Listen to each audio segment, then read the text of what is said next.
nós celebramos os santos, principalmente quando nós celebramos os apóstolos, para nós deve ser realmente um momento de muita alegria.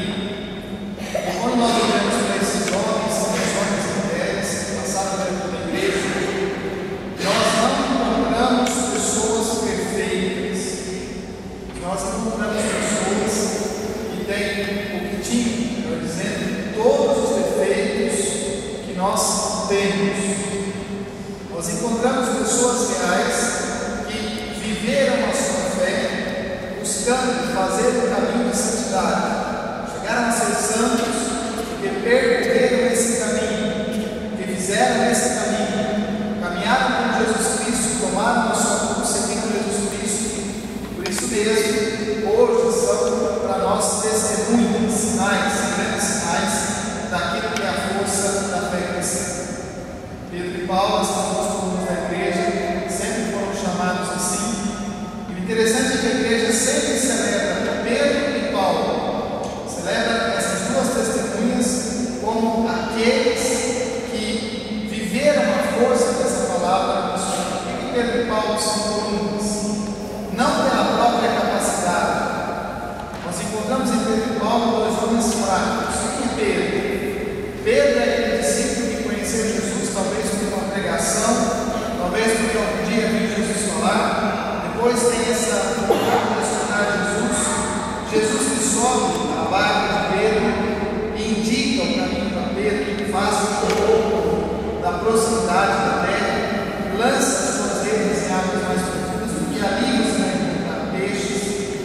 Pedro é aquele que escuta, se surpreende quando a pesca, quando acontece alguma coisa que ele não estava esperando. Então Pedro começa a perceber que quando Jesus está na sua vida, todas as coisas são diferentes, inclusive aquilo que parecia não dar frutos. A pesca, que foi uma pesca inútil durante a noite, na presença de Jesus não hora própria, porque não era hora de pescar mais, mas naquele acontecimento, Deus realiza a sua obra. Quando Deus está na nossa vida, todos os acontecimentos ganham um sentido. Pedro se sente humilhado diante da presença de Jesus Cristo, reconhece a sua firmeza, acha que Jesus não pode estar na presença de Jesus, mas ali recebe uma palavra do fundo: tu serás pescador de homens. Jesus transforma a vida daquele homem que não se sentia digno de estar ali. Jesus dignifica, dá dignidade àquele que reconhece a sua missão. Às vezes nós temos uma arrogância, desde quando nós apresentamos as nossas emoções, quando rezamos, às vezes rezamos com profunda arrogância, como se Deus precisasse atender a nossa prece obrigatoriamente, como se Deus precisasse recompensar o nosso esforço nosso de estar na santificação, esforço nosso de estudar a palavra de Deus, esforço nosso de celebrar a palavra. Por que Deus não nos escuta? Esforço nosso de fazer muitas coisas, de fazer um caminho cristão, parece que Deus não nos escuta. Então a oração não é uma obrigação. Pedro vai aos poucos descobrindo isso, até ser confirmado como aquele que conduz a igreja, não porque é forte em si mesmo, mas porque se fez forte no Senhor. Essa é a força de Deus, não é a sua, mas a força de Deus que trabalha. Paulo não é diferente. Paulo não foi discípulo de Jesus, não conheceu Jesus. Então quem Paulo conheceu? Paulo conheceu os discípulos de Jesus, conheceu aqueles que acreditaram nessa palavra e que por isso mesmo davam testemunho dessa palavra na sua vida. Paulo era perseguidor dos cristãos que achavam que o cristianismo que estava nascendo era uma contaminação do judaísmo, da pureza do judaísmo. Por isso perseguem os cristãos. O que Paulo aprende? Quanto mais perseguia o cristão, tantos outros cristãos nasciam.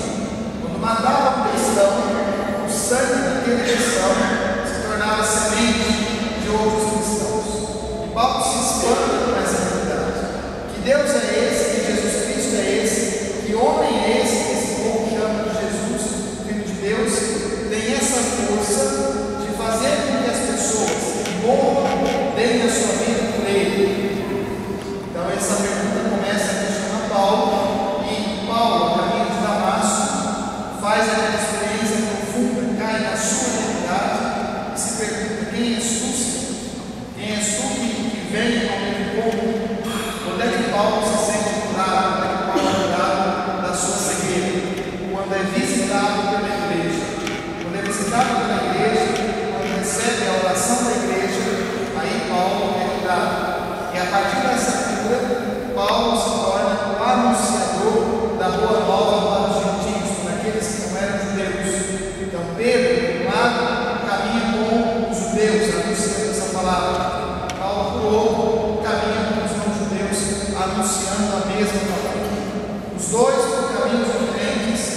fazem o mesmo anúncio de uma palavra que transformou as suas vidas.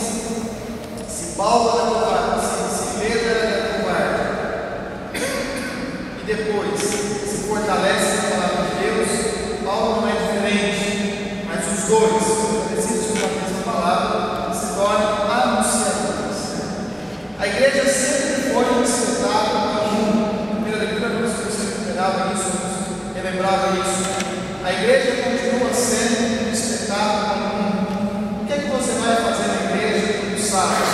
O que é que você vai fazer nessa celebração? O que você está perdendo tempo? O que é que você faz lá que você não pode fazer em outro lugar? O que é que você recebe ali que você não pode receber em outro lugar? Às vezes é assim que as pessoas, às vezes até não nos falam isso abertamente, mas no fundo pensam nisso. A igreja é sempre um espetáculo para o mundo, porque o mundo desconfia dessa palavra, mas essa palavra, para nós, ela tem um significado diferente. Então nós ouvimos na primeira leitura, Herodes começa a prender os discípulos, começa a matar os discípulos, porque isso agrada ao mundo, agrada aos judeus. Então, se agrada aos outros, é bom fazer isso.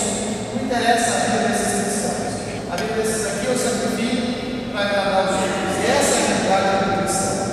O cristão, como trigo, ele está no mundo para ser moído, para ser pisado como a uva, para que o seu corpo, a sua vida seja cultivado como sinal do amor de Deus. E enquanto nós não entendermos isso profundamente, enquanto nós não assumimos isso profundamente, de fato nós não vamos ser cristãos, porque nós temos medo da morte, temos medo das complicações. Então, se testemunhar a nossa fé, coloca em xeque alguma coisa, a minha posição social, a minha vida social, se coloca em questão alguma situação, às vezes eu volto atrás, eu não quero me expor, porque eu tenho medo de perder a vida. Você estava sentindo medo de perder a vida? Pedro e Paulo não tiveram medo de perder a vida. Por quê? Porque tinha uma garantia dessa palavra de Deus, da transformação que essa palavra de Deus provocou nas suas vidas. Por isso, ainda que fosse um espetáculo para o mundo, eles confiavam totalmente na ação de Deus e não se sentiam decepcionados.